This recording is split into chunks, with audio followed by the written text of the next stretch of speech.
primeiro trimestre de geografia. Então, nós vimos sobre geografia do Brasil e nós vimos alguns aspectos diferentes do Brasil neste primeiro trimestre. Então, a primeira coisa que nós vimos foram as características gerais do território brasileiro. Nós vimos também a organização política e administrativa. Vimos também a formação territorial do Brasil ao longo dos anos, as regionalizações do Brasil e aspectos naturais do território brasileiro também. Então, aqui é o mapa mental geral do que nós vimos, e as coisas elas mais ou menos vão se conectando, afinal de contas o mapa mental serve para isso, e aí a gente vai iniciar num processo de ordem cronológica daquilo que nós vimos primeiro e vamos avançando para o que vimos posteriormente. E a primeira coisa que nós vimos então foi Brasil, e quando vimos Brasil nós procuramos então as características gerais do nosso território. O Brasil, então, gente, ele é um país localizado no subcontinente da América do Sul. Então, nós fazemos parte das Américas, mais especificamente da América do Sul. Nós podemos dizer que o Brasil ele tem dimensões continentais. O nosso tamanho ele é comparável ao tamanho da Europa. Se vocês pensarem, um estado brasileiro, então, por exemplo, o Rio Grande do Sul, tem um tamanho mais ou menos comparável ao tamanho de um país europeu.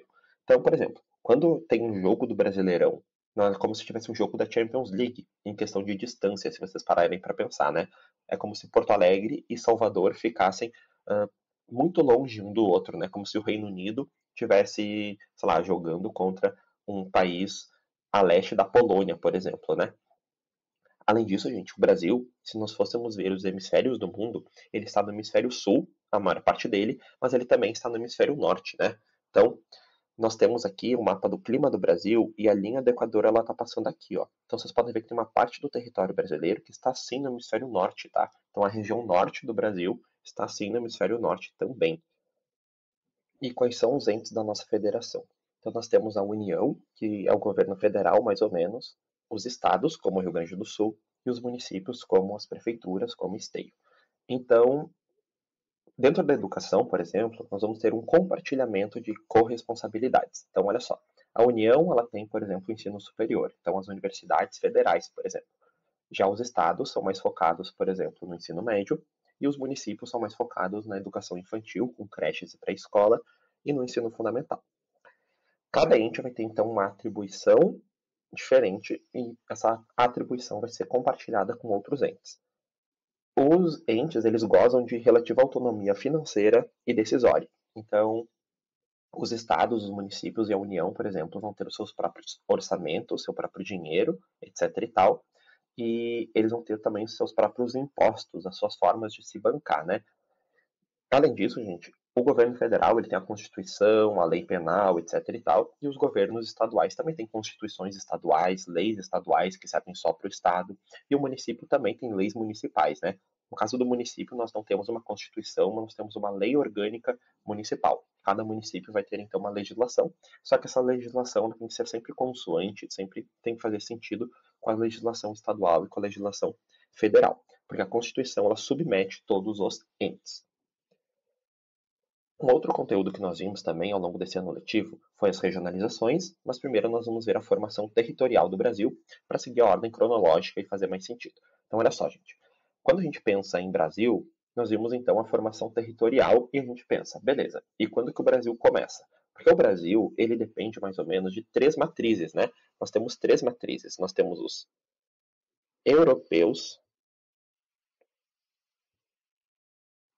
nós temos os africanos e nós temos os que já estavam aqui, que são a população, então, indígena.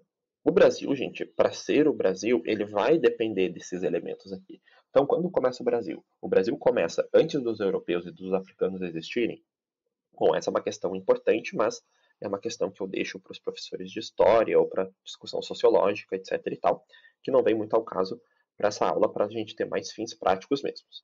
Então, a gente vai começar a ver o Brasil com uma parte dos aspectos indígenas e depois com a chegada dos europeus ao território brasileiro. Então aqui nós temos os povos indígenas que faziam parte do Brasil, que ainda fazem, e vocês podem ver que nós temos vários povos indígenas, mas eles são menos do que são na realidade. Por quê? Porque os povos indígenas aqui estão agrupados. Do mesmo modo que português, espanhol, italiano e francês são parecidos e são línguas latinas, fazem parte do grupo latino, aqui é a mesma coisa. Então eles agrupam povos diferentes dentro de um mesmo grupo daqueles que são parecidos entre si. Então, observe que no leste do Brasil nós temos então a presença dos tupis-guaranis, que foram os povos que os portugueses encontraram inicialmente, né?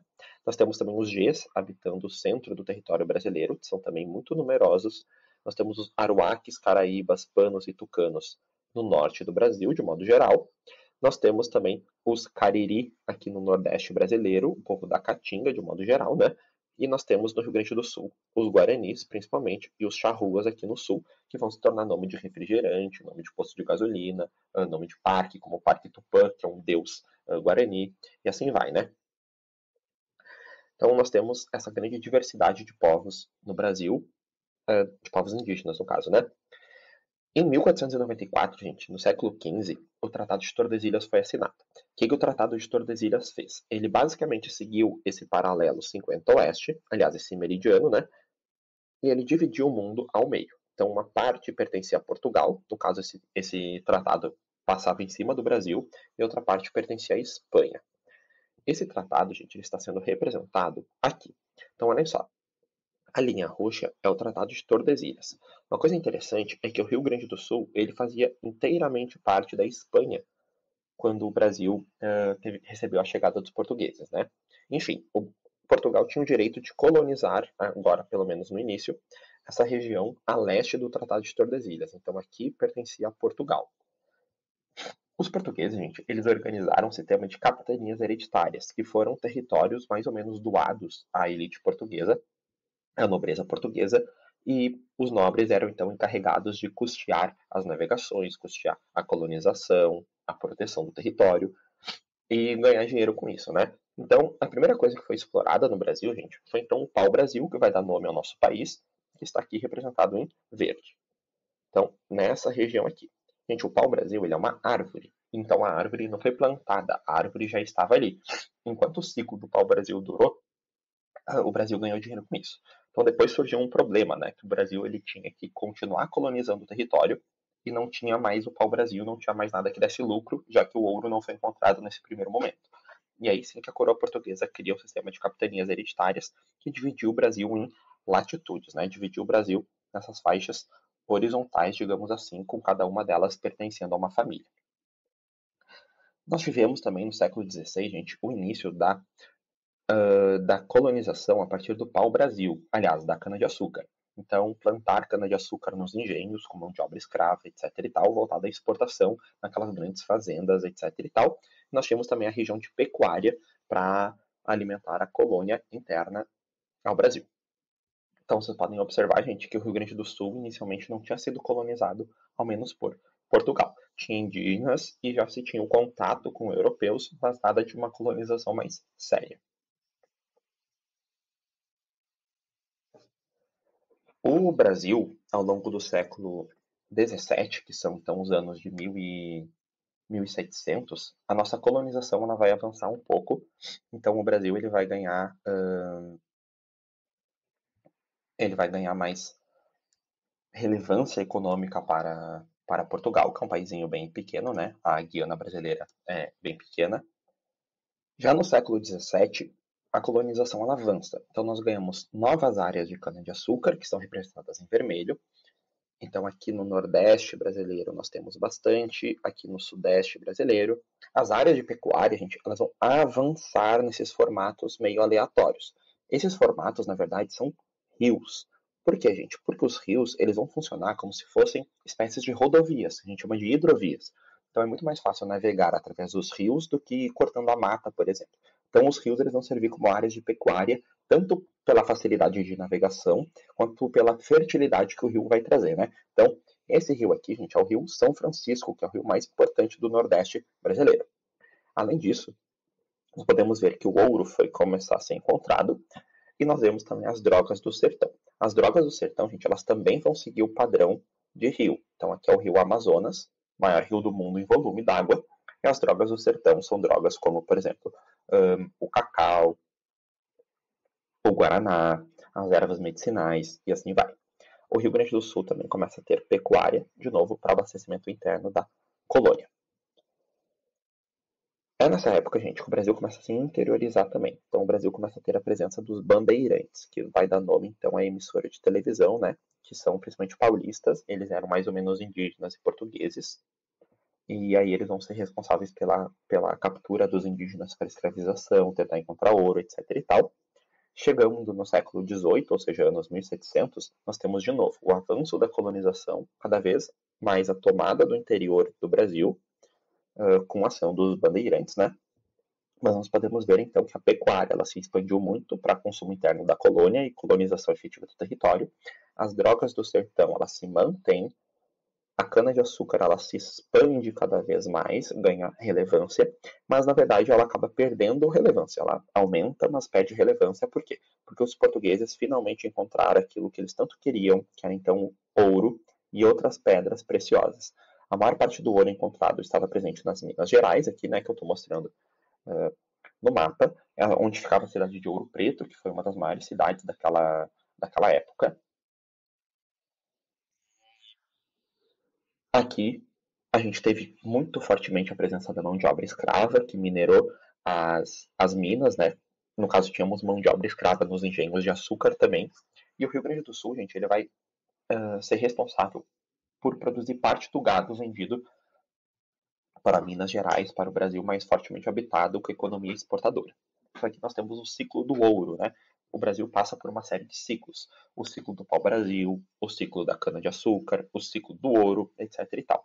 Agora, gente, nessa época nós temos a mudança de capital. A capital que era Salvador antigamente, ela vem para o Rio de Janeiro. Por que para o Rio de Janeiro? Porque é no Rio de Janeiro que nós vamos ter o maior porto para exportação deste ouro, e aqui a administração da colônia fica mais próxima de onde era extraído para ter maior controle por parte de Portugal, não é verdade? É no século XVIII também que nós vamos ter o movimento da Inconfidência Mineira. No caso, estou gravando o vídeo e publicando ele na segunda-feira de Tiradentes, que é então um cara que foi morto, assassinado por Portugal por tentar fazer um movimento mais ou menos colonial, né? Ao longo do século XIX, nós temos então a produção do café. Então o café ele vai ganhar muita força nessa época, e aí nós vamos ter alguns processos bem importantes na história brasileira. O processo de independência, 1822, e a abolição da escravatura, que começou no século XIX e foi acabar em 1888, passando por vários processos, né? A proibição do tráfico negreiro, a proibição, a lei dos sexagenários, do ventre livre e, finalmente, a abolição da escravatura. É nessa época, então, que começa a ter mais trabalhadores livres. Quando a gente começa a ter o processo de trabalhadores livres, muitos europeus foram trazidos da Europa para cá. É quando chegam os italianos e os alemães aqui no território gaúcho, né? Que fazem então parte da nossa constituição enquanto povo, faz parte do sobrenome de alguns de vocês. E esses trabalhadores livres, eles foram também para São Paulo, onde eles foram trabalhar nas fazendas de café. E o Brasil também começa um processo de modernização, de ferrovias, de industrialização incipiente inicial, né? A industrialização de verdade, gente, ela vai acontecer no século XX. Então, principalmente Getúlio Vargas vai culminar o processo de industrialização que já acontecia antes e vai incentivar ainda mais. Então, a chegada das multinacionais, a criação de empresas brasileiras, etc. e tal. É no século XX também que nós temos o processo de interiorização ainda maior. Por quê? Porque o Centro-Oeste ele não tinha sido propriamente tomado. Então, o processo de tomada do Centro-Oeste e do Norte ele vai ganhar muita força no século XX com a venda de fazendas gigantescas para fazendeiros do Centro-Sul do Brasil, então do próprio Rio Grande do Sul, por exemplo, que vão então começar a plantar soja, etc e tal, e aí a gente vai ter aquele agronegócio começando a ficar muito forte na região centro-oeste, Mato Grosso, Goiás, Mato Grosso do Sul e assim vai. E como um símbolo desse processo, a capital vai se mudar então para Brasília em 1960, para tanto incentivar a população no interior para ir morar lá, né? Mas também para simbolizar esse processo de interiorização, que é como se fosse uma corrida para o oeste. Igual tem no Red Dead Redemption 2, a corrida para o oeste, né? Nós temos uma espécie de corrida para o oeste aqui no Brasil. O século XXI, gente, por sua vez, ele é marcado por desigualdade regional, a fronteira agrícola estando na Amazônia, e o Brasil, hoje em dia, vai ser altamente urbanizado, com a parte da população morando em ambientes urbanos. Então aqui nós temos um mapa do Brasil. Observem, gente. Em verde, nós temos áreas de agropecuária mais moderna, que está aqui no centro-sul do Brasil, em algumas áreas do centro-oeste, né? Então, olha só. Aqui é aquela área com agronegócio mais pujante, com mais tecnologia, mais intensivo em capital, informação, etc. e tal. Então, aqui nós vamos ter aquele agro bem voltado à exportação, que a gente vê propaganda, que se fala muito sobre. Nessa mesma área verde, só que agora achurada, ou seja, arriscadinha, em roxo, em lilás, nós temos áreas industrializadas e urbanizadas aqui no Brasil. Então, boa parte da população vive nessas áreas e onde nós temos uma indústria bem diversificada. Notem que aqui no Nordeste brasileiro nós temos essas mesmas áreas também, concentradas nas capitais, enquanto no Centro-Sul, essa área ela é mais expandida para o interior dos estados. Então, nós temos várias empresas brasileiras que exportam para o mundo coisas mais difíceis, mais complexas, como carros, aviões, produtos eletrônicos, mas também manufaturas mais simples ou a simples transformação dos produtos do agro para produtos um pouquinho mais qualificados. Em rosa, a maior parte do Brasil, nós temos áreas com técnicas agropecuárias tradicionais, com algumas grandes cidades e indústrias. Então, áreas com a produção agropecuária mais tradicional, com menos tecnologia, e algumas cidades que concentram a população, os serviços e as indústrias. Então, boa parte do Nordeste brasileiro e do Centro-Oeste brasileiro tem essa característica, inclusive o sul do Rio Grande do Sul, na região do Pampa. Em amarelo, nós temos áreas pouco povoadas, com paisagens naturais pouco alteradas.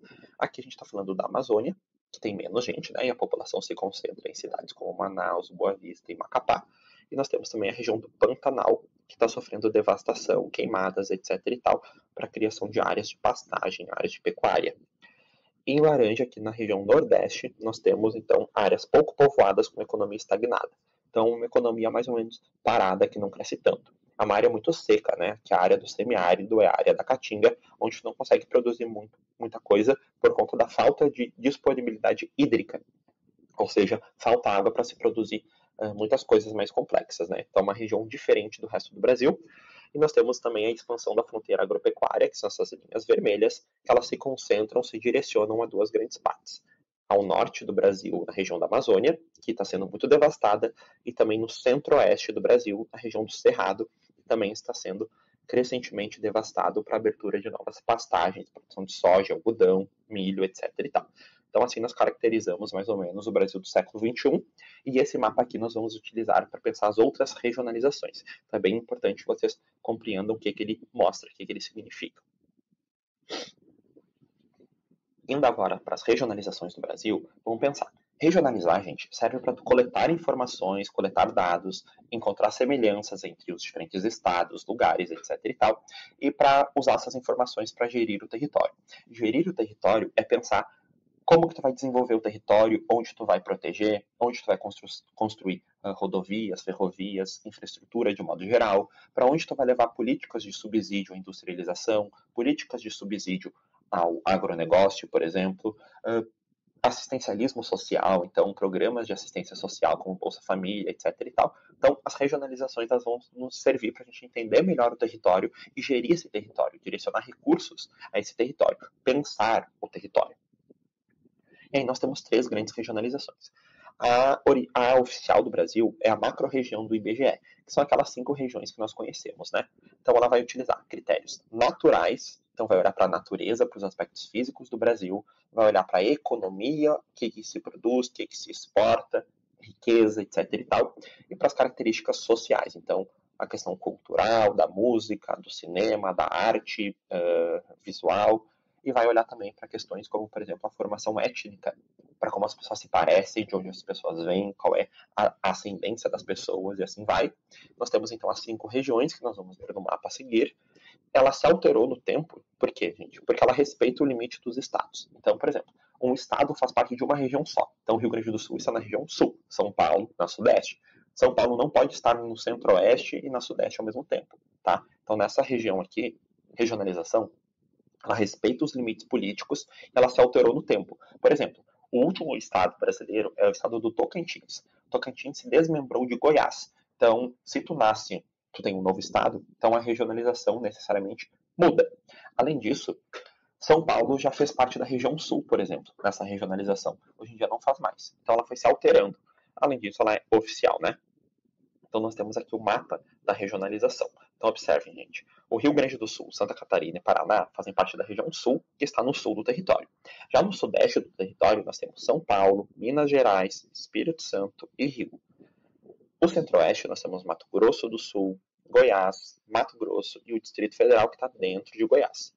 O Nordeste tem Bahia, Sergipe, Alagoas, Pernambuco, Paraíba, Rio Grande do Norte, Ceará, Piauí e Maranhão. Já o Norte do Brasil, nós temos Acre, Rondônia, Amazonas, Roraima, Amapá, Pará e Tocantins. Outra regionalização possível é a regionalização dos complexos regionais. A regionalização dos complexos regionais, gente, ela não vai considerar limites políticos, ou seja, tem estado que está presente em, por exemplo, 2 regiões, 3 regiões e assim vai. Além disso, o critério para o qual ele olha é a formação socioeconômica. Então, ele vai olhar para a formação social e econômica de cada lugar, levando em conta que ela não olha só para o estado, né? Ela olha para localidades menores dentro do estado, então municípios, e aí ela vai fazer com que alguns municípios de um estado estejam numa regionalização, numa região, e outros municípios estejam em outra. Observando o mapa, nós vemos aqui então que são 3 regiões, né? Região Centro-Sul, região Nordeste, região Amazônica. Gente, o Centro-Sul, naquele mapa que mostra o século XXI, ele vai ter então a região mais rica do Brasil. Aqui vai ser onde a gente tem um agro mais moderno. Então aqui nós temos o agro mais moderno nessa região aqui, né? Então toda essa região aqui vai ter um agro mais moderno. E vocês podem lembrar que naquele mapa a regionalização ela também trazia uma região achurada em lilás, que pegava mais ou menos essa região aqui, ó. Essa região aqui, então, é onde tem mais indústria, onde tem mais população, etc e tal. Então, essa indústria ela vai trazer riqueza, etc e tal, né? Além disso, gente, a região Centro-Sul, ela vai pegar uma parte do Mato Grosso. Notem que o Mato Grosso está dividido entre 2 regiões. E aqui a gente tem, então, a junção de 4 estados brasileiros. Né? Essa região aqui ó, é a região que a gente chama de Matopiba. Por quê? Ma significa Maranhão, To significa Tocantins, Pi significa Piauí, BA significa Bahia. O que é o tal do Matopiba, gente? Matopiba é simples. Vocês podem observar que o Matopiba ele tem essa região aqui meio triangular, pegando uma partezinha desses estados. Essa partezinha desses estados, gente, tem um agro muito potente. Então, aquele agro das grandes fazendas, com muito maquinário, com tecnologia, voltado para exportação. Então, o Matopiba ele se diferencia do restante da região Nordeste e Amazônia por ter essa questão. Além disso, nós temos a região amazônica, que é uma região menos povoada, com a população concentrada em grandes cidades, onde acontece muito desmatamento, nós temos o avanço da fronteira agrícola, e é uma região, de modo geral, mais empobrecida e com problemas sociais. A região Nordeste, por sua vez, gente, também é uma região mais empobrecida, uma economia mais estagnada, a população mais ou menos concentrada nas grandes cidades, que vai ter indústria, serviços, comércio, etc. e tal. E nós temos então a presença da Caatinga, que vai ser uma região mais pobre, de menor produção agrícola, etc. e tal. Lembrando que não dá para homogeneizar as regiões, pensar que é tudo igual dentro delas, mas de modo geral elas têm essas características similares entre si. Outra regionalização, gente, é a regionalização dos 4 Brasis, que vai ter 4 regiões dentro dela. Ela vai olhar para um critério meio diferente, que é o critério de histórico e ocupação e transformação do território, de acordo com o conceito de meio técnico científico informacional. Então, ele vai olhar para o território a partir do ponto de vista tecnologia e economia, do que se produz, do que se exporta, etc. e tal. Então, nós vamos ter uma regionalização que vai respeitar os limites políticos dos estados, ou seja, um estado vai ser parte de uma região só. Olhando para esse mapa, vocês podem observar, gente, que eu vou pintar mais ou menos o que era a região Centro-Sul, tá? Então, a região Centro-Sul, ela ia mais ou menos assim, ó. Ela fazia mais ou menos esse trajeto.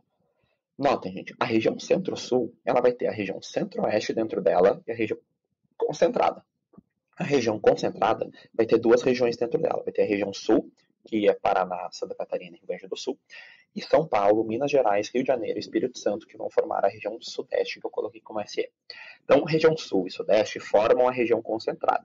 Por quê? Porque é a região mais industrializada do Brasil, com um agro mais forte. Então, eu vou pintar de novo aquilo ali que estava em verde naquele mapa, que é a região, então, mais industrializada do Brasil, mais rica do Brasil. Isso daqui vai ser a região concentrada, que exporta de tudo para o mundo. Produto do agro, produto industrializado, avião, carro, está mais ou menos nessa região.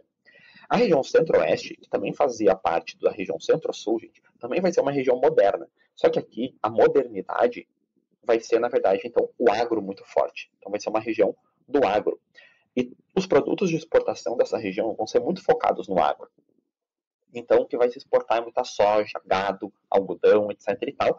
E a indústria que vai ter na região centro-oeste vai ter várias coisas diferentes, mas a principal delas são produtos do agro. Então, por exemplo, é a soja que vira farelo, é um algodão que vira, de fato, o algodão industrializado, e é o gado que vai ser cortado. Então, são produtos mais voltados ao agro, né?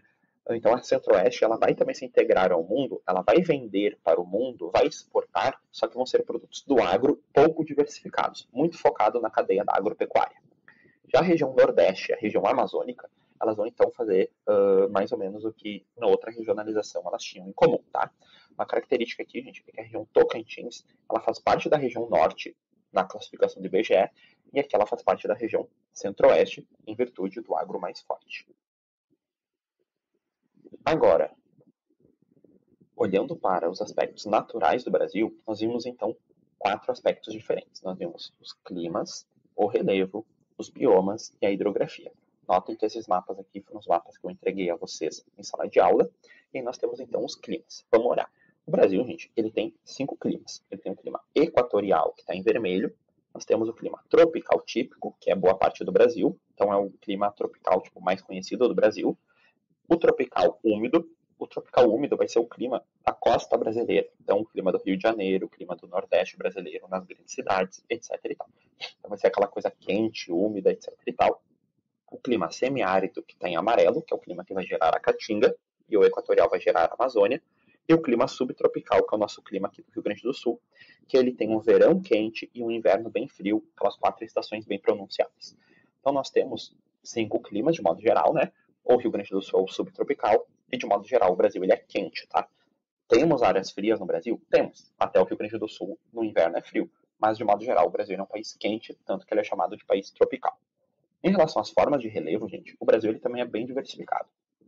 Notem, nós temos regiões de planalto, nós temos região de depressão e de planície. Qual que é a diferença de um para o outro? O planalto são regiões mais altas, onde as rochas estão sendo destruídas. Então o relevo está sendo destruído. O morro está ficando cada vez menor. A depressão, gente, no Brasil, são áreas mais baixas que o seu entorno. Então nós temos uma área mais alta, uma área mais baixa e uma área mais alta. Essa área mais baixa, ela vai ser chamada então de depressão, tá?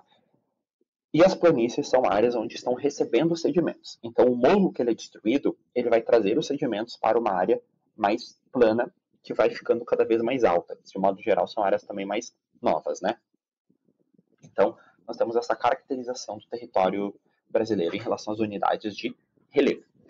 As unidades de relevo, gente, elas vão, junto com os climas, atuar em conjunto para gerar os biomas. Então, aqui nós temos os biomas do Brasil. Então, vocês podem ver que o clima equatorial ele vai gerar mais ou menos a Amazônia. O clima semiárido vai gerar mais ou menos a Caatinga. O cerrado ele vai ter o clima tropical típico, de modo geral, e o clima tropical típico também vai ter o que a gente chama de pantanal. Além disso, uma parte do clima tropical típico, uma parte do tropical úmido e uma parte do subtropical vai gerar então a Mata Atlântica, que é o bioma mais devastado do Brasil. Os portugueses chegaram nessa região, é a região mais industrializada, é a região que mais produz produtos do agro. Então, a Mata Atlântica é o bioma mais devastado do Brasil. Não é o que está sendo mais devastado, mas é o mais devastado, é o que menos sobrou, né? E nós temos também o Pampa, aqui no Rio Grande do Sul, que é um bioma exclusivamente gaúcho dentro do território brasileiro, mas que vai também estar presente no Uruguai, no Uruguai, Argentina, etc. E tal. Uma coisa interessante da gente observar é que a interação entre clima e relevo vai gerar então os biomas. Olhem só, gente. O maior preditor do clima é, na verdade, a latitude, ou seja, é a posição de um lugar em relação à Terra. No caso, se nós formos observar linha reta, era esperado de que nós tivéssemos o mesmo bioma. Só que no caso brasileiro, na mesma linha, nós temos então a Amazônia, que é o clima equatorial, e do outro lado do Brasil nós temos o clima semiárido, que é muito mais seco, né? Por que isso acontece? Na verdade, nós deveríamos ter o clima equatorial em todo o Brasil. É porque a gente tem a interação do relevo. Então, olha só. Então, aqui nós temos a representação da Caatinga. Observe, gente. A Caatinga ela vai surgir da interação entre relevo e clima. O que acontece, gente? O Oceano Atlântico aqui, ele então tem a presença do Sol. E o Sol, ele vai fazer com que a água, ela evapore. O fato da água evaporar vai então formar nuvens. Essas nuvens elas vão seguir o trajeto dos ventos alísios, então elas vão vir para cá. Quando elas chegarem aqui, elas vão encontrar uma barreira, que é o Planalto da Borborema. E elas vão então subir. Quando elas forem subir, elas vão ficar muito pesadas e vai chover de um lado. Agora, o vento que vai passar para a outra parte do Planalto vai ser um vento seco. Então vai ser um vento sem nuvem. É por isso que nós vamos ter a Caatinga. Deveria aqui ter uma espécie de Amazônia, mas a gente não tem por conta do Planalto da Borborema. Se vocês observarem, o relevo ele vai continuar. Ele vai ter então um novo planalto do outro lado, né? E esse planalto a gente vai chamar de Planalto da Bacia do Parnaíba, que vai gerar essa depressão sertaneja. Então vai ser uma região mais baixa do que o seu entorno. Então a Caatinga ela vai existir em função mais ou menos disso. Outra interação entre clima e relevo são os rios voadores que nós temos aqui no Brasil, né? Então, a Amazônia, gente, ela é tão grande que ela mesma vai gerar a chuva para ela. Então, a água do oceano ela vai evaporar e vai para o continente, vai chover forte sobre a Amazônia. A Amazônia, ela recebe essa água da chuva e ela mesma vai uma espécie de transpirar. Só que tem tanta árvore na Amazônia que essa água, que as árvores estão transpirando, ela vai formar nuvens. Essas nuvens da Amazônia, elas vão vir em direção a oeste, na região da Cordilheira dos Andes, e ela vai defletir na cordilheira. Ela vai pegar a cordilheira, vai ver uma barreira muito grande e ela vai desviar para o sul. E aí o rio voador ele vai seguir para a região centro-sul. Então, onde a gente tem cerrado, a gente deveria ter deserto, que é o que acontece no resto do mundo, né? Mas aqui no Brasil nós não temos deserto por causa da Amazônia. Além disso, ela também traz chuvas para São Paulo, para o Rio Grande do Sul. Então, se tu devastar a Amazônia, vai trazer como consequência a falta de chuvas aqui para o Brasil. Então, terminando agora os aspectos naturais, nós temos a nossa hidrografia. Então, aqui nós estamos vendo as regiões hidrográficas do Brasil, que são as grandes bacias do Brasil. Notem como o Brasil ele tem várias bacias diferentes, porque o território brasileiro é um território cheio de rios. Então, o Brasil é um território com muitos, muitos, muitos rios, e boa parte desses rios são navegáveis. Então, a gente deveria usar os rios como meio de transporte, né? Com barcos que vão transportar as mercadorias, etc. e tal. E isso é uma coisa que a gente vai ver, que é um dos problemas do Brasil, né? Então, o Brasil ele tem muitos rios e as bacias hidrográficas elas são permanentes. Ou seja, os rios do Brasil, gente, eles não acabam. No deserto, tem rios que quando chove, o rio aparece e depois ele acaba. No caso do Brasil, os rios são todos permanentes, né? E as bacias hidrográficas no Brasil, gente, elas têm níveis diferentes de poluição. Então, aqui no Centro-Sul, a maioria das bacias hidrográficas estão bem poluídas e no norte do Brasil, muitas delas não estão, mas estão sendo cada vez mais. Então, o Brasil, do ponto de vista hidrográfico, é um país cheio de rios em função da nossa umidade característica e assim vai. Então, com as regiões hidrográficas e os aspectos naturais, nós mais ou menos completamos o conteúdo que nós vamos ter na nossa prova, né? Então, aqui é o nosso mapa mental geral, com alguns grifos que eu fiz e apaguei. Então, isso dá mais ou menos conta de todas as questões que vão cair, tanto na prova quanto na recuperação. Então, bons estudos.